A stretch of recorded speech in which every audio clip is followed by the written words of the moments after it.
সন্ধ্যা ৭টা। অফিস ফেরত মানুষের ভিড়ে লোকাল বাসগুলো যেন এক একটা রণক্ষেত্র। বাইরে গুড়ি গুড়ি বৃষ্টি হচ্ছে, যার কারণে ঢাকার রাস্তার জেহেম আজ আরও ভয়াবহ।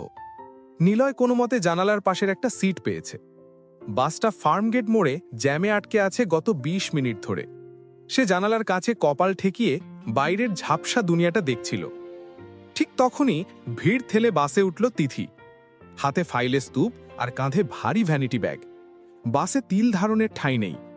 কন্ডাক্টর চেঁচাচ্ছে, মহিলা সিট খালি নাই, সামনে আগান। তিথি কোনো মতে নিলয়ের সিটের পাশেই রড ধরে দাঁড়ালো। গরমে আর কান্তিতে তার মুখটা ফ্যাকাশে হয়ে গেছে। কপালে ঘামের সাথে বৃষ্টির ফোঁটা মিশে একাকার।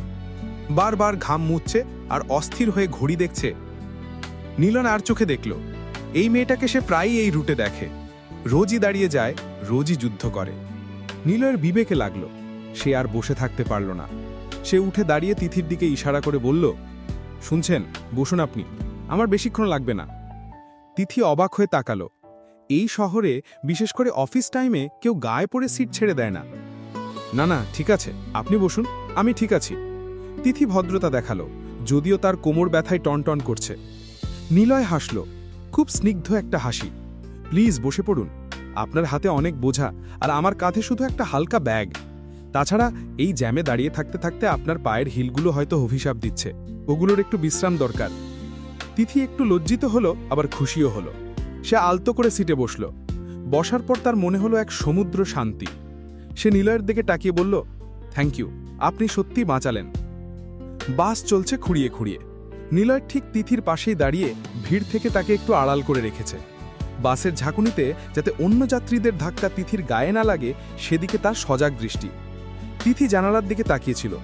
হুট করে মুখ ঘুরিয়ে নিলয়ের দিকে তাকিয়ে বলল, আপনারও তো কষ্ট হচ্ছে, অফিস থেকে ফিরছেন, আপনার চেহারায় তো সারাদিনের ক্লান্তি লেখা আছে।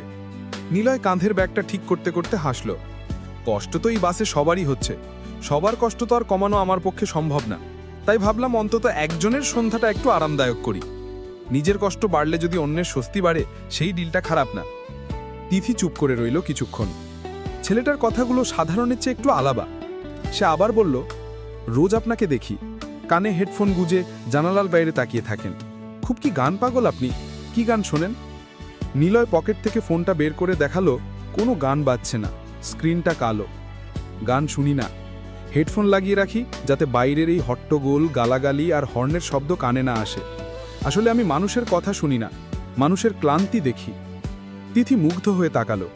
সাধারণ চেক শার্ট আর কালো প্যান্ট পরা ছেলেটার কথাগুলো কেমন যেন গভীর। তিথি কৌতূহল নিয়ে জিজ্ঞেস করল, ক্লান্তি দেখতে ভালো লাগে?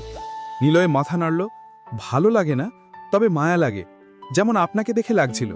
মনে হচ্ছিল এই ভিড়ের মাঝে কেউ যদি একটু বলতো, এই নিন, একটু জিরিয়ে নিন, তাহলে হয়তো আপনার সন্ধ্যাটা একটু সুন্দর হতো। জানেন তো, ঢাকা শহরে আমরা সবাই দৌড়াচ্ছি, কিন্তু কেউ কারো দিকে তাকানোর সময় পাই না। আমি মাঝে মাঝে থমকে দাঁড়াই দেখার জন্য আমরা আসলে কোথায় যাচ্ছি। তিথির বুকের ভেতরটা কেমন যেন করে উঠল। হাজারো মানুষের ভিড়ে কেউ তাকে নিয়ে এত গভীরভাবে ভাবছে, এই অনুভূতিটাই তো এখন বিরল।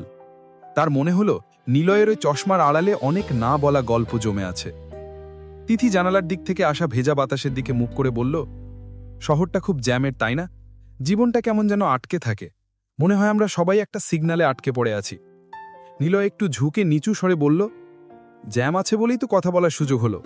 বাস যদি রকেটের গতিতে চলতো, তবে তো আপনি সিটে বসার আগে গন্তব্যে পৌঁছে যেতেন। আমাদের আর পরিচিত হওয়া হতো না। মাঝে মাঝে জ্যামও ভালো, যদি সেটা সঠিক মানুষের সাথে কাটানো যায়।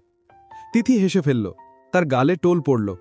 আপনি কি সবকিছুতেই এমন পজিটিভ দিক খুঁজে পান? নিলয় সরাসরি তিথির চোখের দিকে তাকালো। বাসের এই আবছা আলোতেও তিথির চোখগুলো চকচক করছে।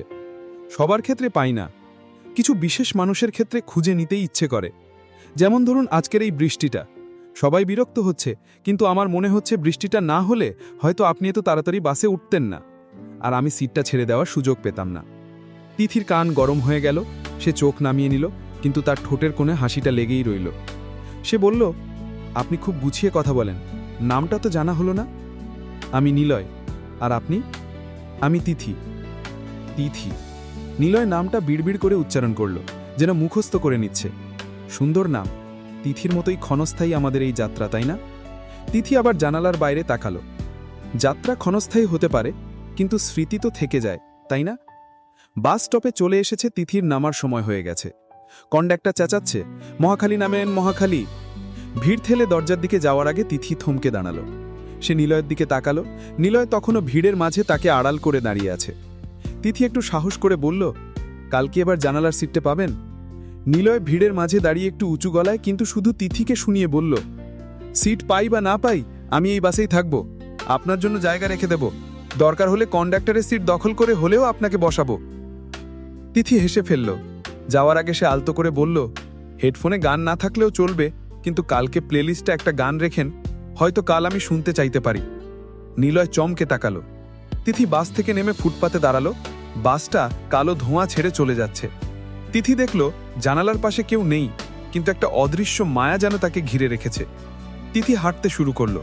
ঝিরঝির বৃষ্টি পড়ছে। অন্যদিন বৃষ্টি হলে তার মেজাজ খারাপ হয়, কিন্তু আজ মনে হচ্ছে বৃষ্টির ফোঁটাগুলোই তার কানে কানে নিলয়ের বলা কথাগুলোই আবার বলে যাচ্ছে।